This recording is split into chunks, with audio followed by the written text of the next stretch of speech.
Hermanos, buenas tardes, que el Señor les bendiga.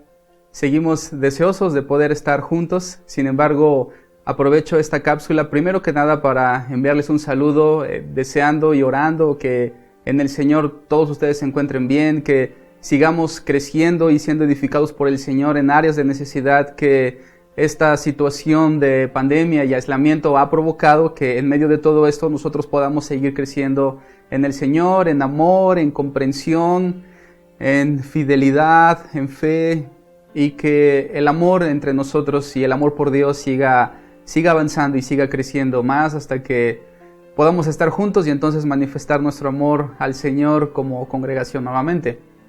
El motivo de esta cápsula es acerca del tema de la oración. ¿Cómo es que el creyente debe de usar su tiempo de oración y cómo puede enfocarlo de una mejor manera para que su oración sea 100% eficaz? La oración en tiempo de crisis tiene un valor muy especial en la palabra de Dios. En primera instancia, porque siempre la crisis y la oración están estrechamente relacionadas. Siempre en la Biblia va de la mano la aflicción con la oración. De hecho, en todos los personajes bíblicos que nosotros vemos y la forma en cómo ellos enfrentaron sus tiempos de aflicción, siempre vemos a la par momentos valiosos para que ellos pusieran en práctica sus tiempos de oración. Desde el hombre más pequeño usado por Dios hasta el mismo Hijo de Dios, nuestro Señor Jesucristo, en sus momentos de aflicción, Él siempre tuvo actitudes y acciones de oración. Así que nosotros haremos bien en tener en cuenta la importancia de la oración en los momentos difíciles. A lo largo de toda la Escritura, nosotros podemos encontrar ejemplos de oraciones emblemáticas que se llevaron a cabo en medio de momentos difíciles de aflicción y que nos presentan un antecedente acerca de la importancia que desde el inicio la oración tiene en los momentos de aflicción, en los momentos de sufrimiento, desde la oración de Mardoqueo y la intercesión de todo el pueblo para procurar que Esther pudiera encontrar gracia delante de Asuero, hasta la oración que Jesús hizo en el huerto de Getsemaní en el momento más difícil de todo su ministerio. Nosotros vemos que siempre la oración acompañó esos momentos difíciles. Incluso vemos oraciones tan emblemáticas como la que hizo Elías, de manera que el sol se detuvo. Hay muchísimos ejemplos en la palabra de Dios que nos enseñan cómo nosotros podemos enfocar la dificultad usando la oración y que eso nos permita salir adelante de cualquier circunstancia o situación que nos amenace y que haga que nuestra fe de alguna forma se debilite por las circunstancias que estamos enfrentando. En algún punto, pareciera que la Biblia nos enseña que la oración y la dificultad van de la mano y caminan siempre juntas. Incluso podemos llegar a considerar que una estimula a la otra. Tanto la oración estimula nuestra vida para poder enfrentar las dificultades, como las dificultades nos estimulan para venir al Señor y buscarlo en una oración más intensa y en una oración más apasionada, además de más constante. Esta pandemia que está comenzando sin duda nos va a traer tiempos de dolor, tiempos de aflicción y tiempos de desesperanza. Por lo tanto, nosotros tenemos que tener bien centrado nuestra mente, nuestro entendimiento y nuestro corazón acerca de la importancia de la oración para superar momentos de crisis. Por lo cual es necesario saber que la oración es nuestra mejor herramienta en estos tiempos que apremian sobre nuestras vidas e incluso sobre nuestra congregación y por supuesto que afectan también nuestra fe. Necesitamos recordar que Dios manifiesta su amor, su misericordia y su gracia por medio de la oración. Así que no olvidemos y mantengamos siempre presente que la oración es nuestra mejor herramienta para poder enfrentar el sufrimiento y la aflicción de nuestro corazón.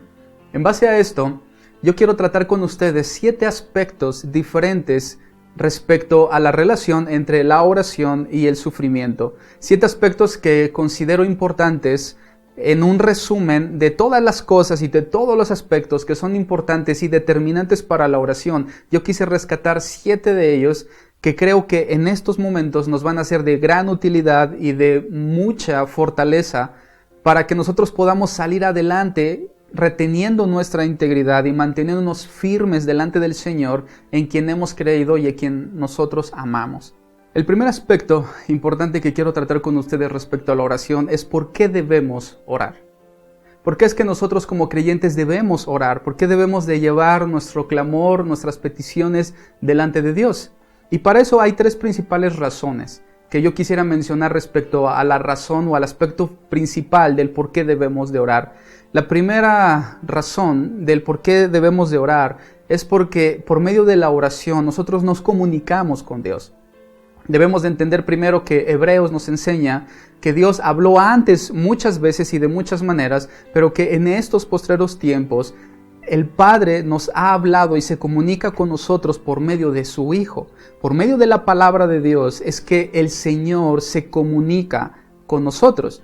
La pregunta sería, ¿cómo nos comunicamos nosotros con el Señor? Y la respuesta, por supuesto, es mediante la oración. Si Dios nos habla actualmente por medio de su Hijo, a través de su palabra, en esa conversación y en ese diálogo que Dios quiere tener con nosotros y esa comunicación íntima, nosotros vamos a Él por medio de la oración. Él nos habla por su Hijo y nosotros hablamos con Dios por medio de la oración. Nosotros vamos a Dios no en nuestros méritos, sino que acudimos a Dios en los méritos de Cristo. Todas nuestras oraciones son hechas en el nombre de nuestro Señor Jesucristo, de manera que no somos nosotros y nuestros méritos, sino por los méritos de Cristo que podemos comunicarnos con el Padre. La segunda razón del por qué nosotros debemos de orar simplemente es porque Jesús oraba. Si nosotros nos consideramos en una realidad y somos honestos, en una posición inferior en madurez espiritual a la posición de Cristo, eso significa que nosotros tenemos una necesidad mayor de orar que la que tuvo Jesús cuando estuvo entre nosotros. Y si algo nos enseñan los evangelios es que Jesús siempre tuvo una estrecha relación con el Padre mediante la oración. Incluso en el momento más difícil de su ministerio, Él recurrió al Padre por medio de la oración.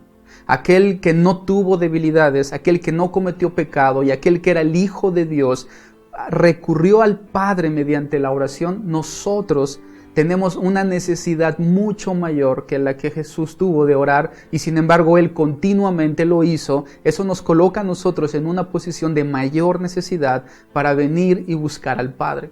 La razón número 3 del por qué debemos orar tiene que ver con el hecho de que la oración le da un enfoque correcto a nuestra vida y a las situaciones que nos rodean. Si nosotros nos alejamos de la oración, nuestra vida y percepción pierde el enfoque, de manera que las cosas prioritarias, las cosas importantes, las cosas valiosas y eternas pierden peso de importancia en nuestra vida. Así que la oración nos ayuda a enfocar correctamente nuestra vida y el mundo que nos rodea. De manera que, en este caso, esta situación con el virus de COVID-19 no desenfoque nuestra vida de lo que es verdaderamente importante. Por lo tanto, recurrimos a Dios en oración para que Él enfoque nuevamente nuestro corazón y nuestra mente hacia aquellas cosas que son prioritarias, importantes y eternas. El segundo aspecto importante de la oración y la dificultad es el cómo nosotros debemos de orar. Es importante entender no solamente que debemos de orar y las 3 razones que les di respecto a por qué orar, también es muy importante entender cómo debemos nosotros de orar. Para eso hay una porción en el Evangelio de Lucas que me gustaría que leyéramos en nuestras Biblias, donde Jesús nos muestra el ejemplo perfecto en cómo nosotros debemos de orar. Para eso les pido que tomen sus Biblias y busquemos juntos Lucas capítulo 11. En ese capítulo número 11 de Lucas, nosotros encontramos la instrucción de Jesús a partir del versículo número 1. Dice que aconteció que estaba Jesús orando en un lugar y cuando él terminó, uno de sus discípulos le dijo: Señor, enséñanos a orar, como también Juan enseñó a sus discípulos. Y entonces Jesús les mostró este modelo acerca de la oración, en cómo se debe de orar. Y en el verso 2 de Lucas 11, Jesús les dijo: Cuando oréis, decid: Padre nuestro que estás en los cielos, santificado sea tu nombre, venga tu reino, hágase tu voluntad en el cielo, así como en la tierra. El pan nuestro de cada día, dánoslo hoy, y perdónanos nuestros pecados, porque también nosotros perdonamos a todos los que nos deben. No nos metas en tentación, mas líbranos del mal. Nosotros vemos en este capítulo 11 un prototipo de lo que es la oración, específicamente en el cómo debemos de orar. De manera que en cada uno de estos 3 pasajes nosotros vemos aspectos importantes que nuestras oraciones deben de contener, comenzando con la adoración, el deseo de hacer la voluntad de Dios, la declaración de la soberanía de Dios, nuestra expresión y necesidades llevadas delante de Dios, también la necesidad de perdón y de perdonar a otros, así como también una expresión clara acerca de nuestra debilidad respecto a las situaciones y a las mismas tentaciones que el mundo nos ofrece. Así que nosotros consideramos estos pasajes como un modelo de oración, no lo consideramos como una oración que debe de ser repetitiva y que al mismo tiempo puede llegar a ser vacía y carente de sentido, sino que nosotros vemos un prototipo únicamente. ¿Por qué lo vemos así? Porque en todo el Nuevo Testamento nunca vemos que esta oración sea repetida literalmente, sino que vemos que los discípulos entendieron cómo debe de ser hecha y realizada una oración, y ellos continuamente incluyeron en sus oraciones las declaraciones de la soberanía de Dios, la adoración a Dios, la expresión de sus propias debilidades, la expresión de sus necesidades, de manera que esta oración se vuelve un prototipo muy interesante para que nosotros llevemos a cabo en los momentos de dificultad. El tercer aspecto importante de la oración es cuándo y con qué actitud nosotros debemos de orar. Para eso, nuevamente consultaremos el Evangelio de Lucas, pero ahora en el capítulo número 18. En el capítulo número 18, nosotros vemos allí la oración incluida en una parábola. Desde el versículo número 1, Jesús dice, les refirió Jesús una parábola sobre la necesidad de orar siempre y no desmayar.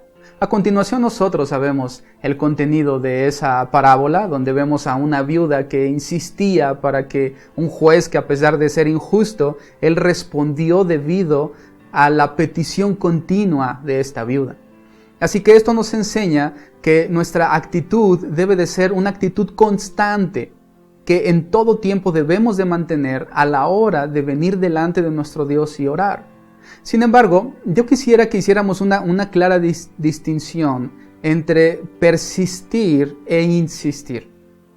Dios nos llama a ser persistentes en la oración, no necesariamente a ser insistentes en alguna oración específica.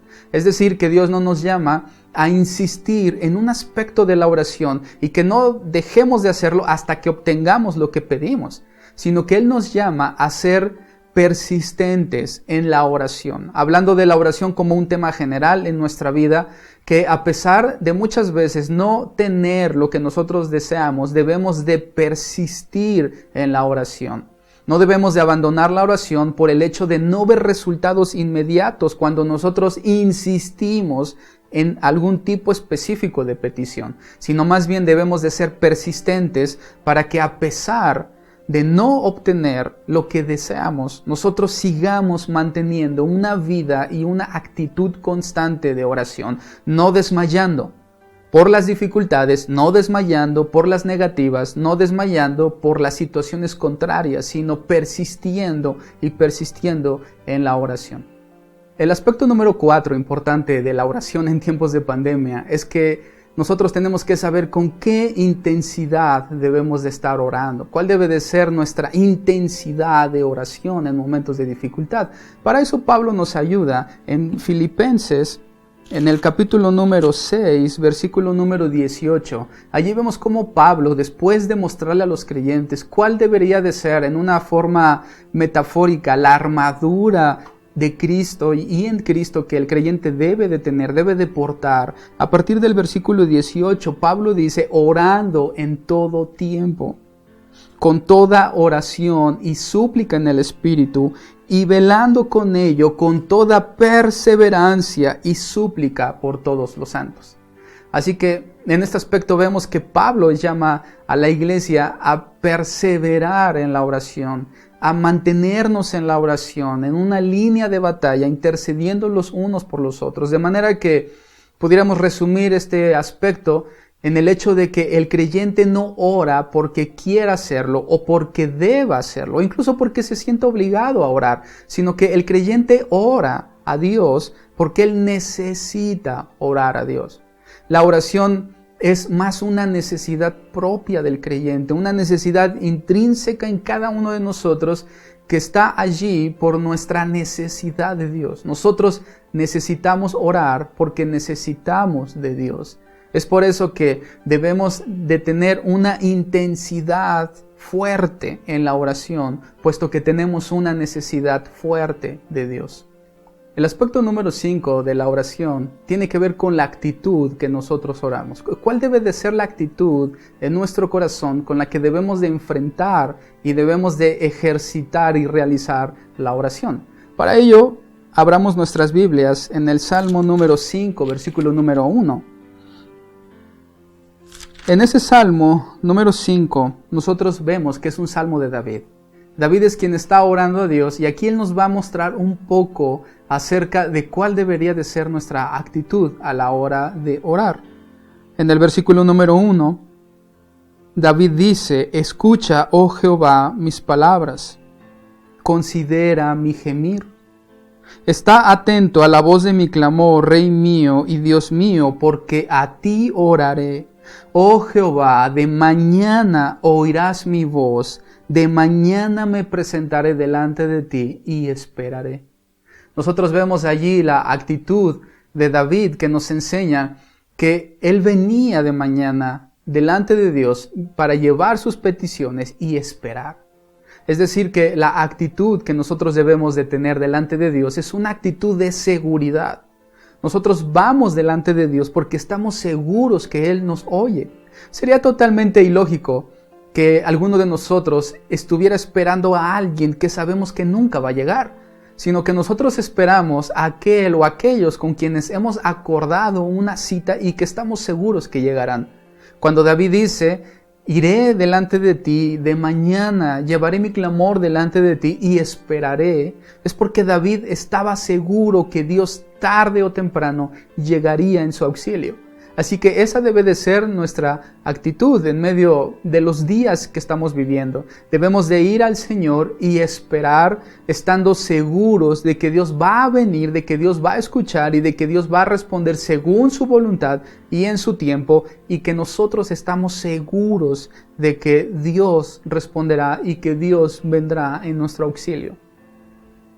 En el aspecto número 6 de la oración, nosotros debemos de saber cuál y cómo debe de ser nuestro corazón, el corazón adecuado a la hora de orar. ¿Cómo debe de estar nuestro corazón?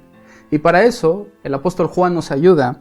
En 1 de Juan, capítulo número 5, versículo 14, nos dice que esta es la confianza que tenemos en Él, que si pedimos alguna cosa conforme a su voluntad, Él nos oye.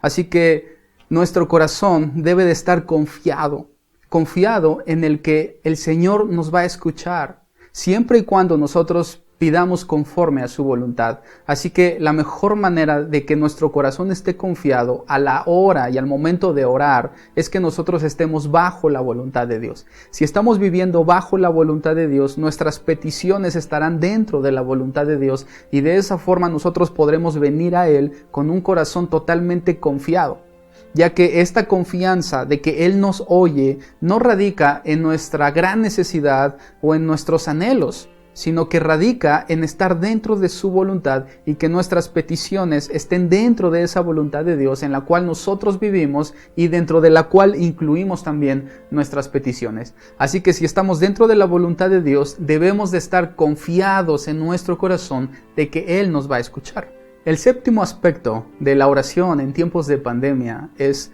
cuál debe de ser nuestra motivación a la hora de orar.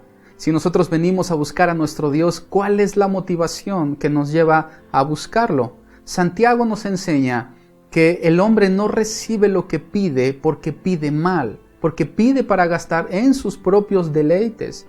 Así que Santiago nos enseña cuál no debe de ser la actitud que nosotros debemos de tener a la hora de orar, y es la de pensar únicamente en nuestros propios deleites, buscar únicamente a Dios para nuestro propio placer, en un sentido egoísta, egocéntrico, centrado únicamente en nosotros, desconectando nuestro corazón de todo lo que está a nuestro alrededor, de nuestros hermanos en la fe y de nuestra propia congregación y del reino de Dios.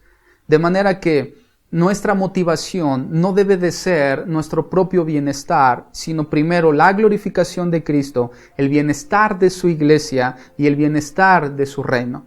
Si nosotros tenemos como prioridad en nuestro corazón a Cristo, su reino y su iglesia, entonces tendremos una motivación correcta para venir delante de Dios y externar nuestras peticiones.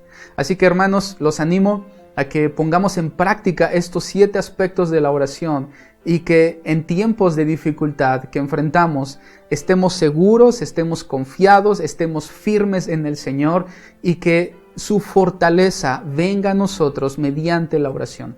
Que recurramos a Él, que es el único que puede ayudarnos, que es el único que puede venir en nuestro auxilio en los momentos de dificultad. Así que vengamos al Señor y oremos de una forma correcta, de una forma bíblica y de una forma cristocéntrica. Hermanos, que el Señor les bendiga ampliamente, les amamos en el Señor y deseamos y anhelamos el día que estemos nuevamente juntos. Que el Señor les bendiga abundantemente.